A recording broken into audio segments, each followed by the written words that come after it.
ఏమిటంటే ముందు ప్రార్థించాలి. స్నానం అంటే కేవలం దేహ ప్రక్షాళన కోసం కాదు. అమ్మా త్వం రాజా సర్వతీర్థానాం త్వమేవ జగతః పిత అని ప్రార్థించి యాచతో దేహిమే జలం సర్వ పాప ప్రముచ్యతే.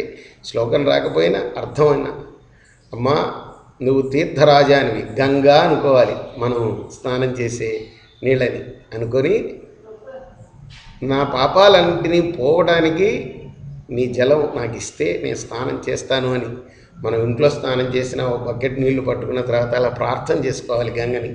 ఇంకా గంగలో స్నానం చేస్తే గంగలో దిగే ముందు నమస్కారం చేసుకొని అమ్మా నీ జలంలో నేను స్నానం చేసి పాపాలను పోగొట్టుకుంటానికి స్నానం చేస్తున్నాను. అది వాచక మానసిక సాంసర్గిక ఏ పాపమైనా సరే.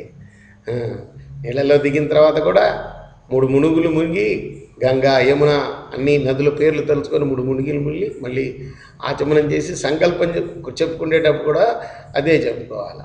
మమ ఇహ జన్మని జన్మాంతరేషు కాయక వాచక మానసిక సాంసర్గిక సకల పాపక్షయార్థం ప్రాతస్నానం అహంకరిష్యే. ఉదయం చేస్తే, సాయంత్రం చేస్తే సాయం స్నానం అహంకరిష్యే, ఇలా చెప్పుకోవాలి.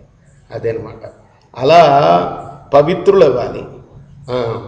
ఆ హింస అనేది మానసిక హింస కూడా ఉండదు. ఆ హింసనంతా ఎవరికైనా చేస్తే తొలగించాలని గంగని ప్రార్థన చేయాలి. కాయక వాచక మానసిక సాంసర్గిక సకల పాపక్షయార్థం అని అనుకుంటాం. కాబట్టి మానసిక హింస కూడా తప్పు. ఈ 3 విధాలైన హింసలు చెయ్యని వాళ్ళకి మరుజన్మలో సిద్ధ భోజనం అని ఏమంటారు. ఇందాక చెప్పాను కదా, వడ్డించిన విస్తరలాగా ఉంటుంది వాడి జీవితం. అదే చెప్తున్నాడు ఇక్కడ. 3 చెప్పారు స్వామి. ఒకటి భగవంతుని గురించి బాగా తప్పించినవాడు, రెండోది వృద్ధుల సేవ చేసుకున్నవాడు, మూడోది ఏ విధమైన హింస చేయనివాడు. మానసిక సాంసర్గిక ఏదైనా సరే, వాచకం కానీ మానసికంగా కానీ కాయంతో మన శరీరంతో ఎవరిని కొట్టినా అదే హింసే.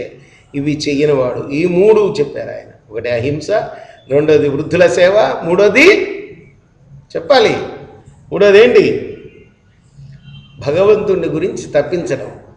అనుక్షణం కూడా భగవంతుడిని మనం ధ్యానించుకుంటాం. ఈ 3 చేసిన వాడికి. ఎవడైతే ఈ 3 చేయలేదో, దీనికి వ్యతిరేకంగా ప్రవర్తించాడో, వాడికి జీవితం అంతా ఎంత ప్రయత్నం చేసినా వాడికి సుఖం అవ్వదు.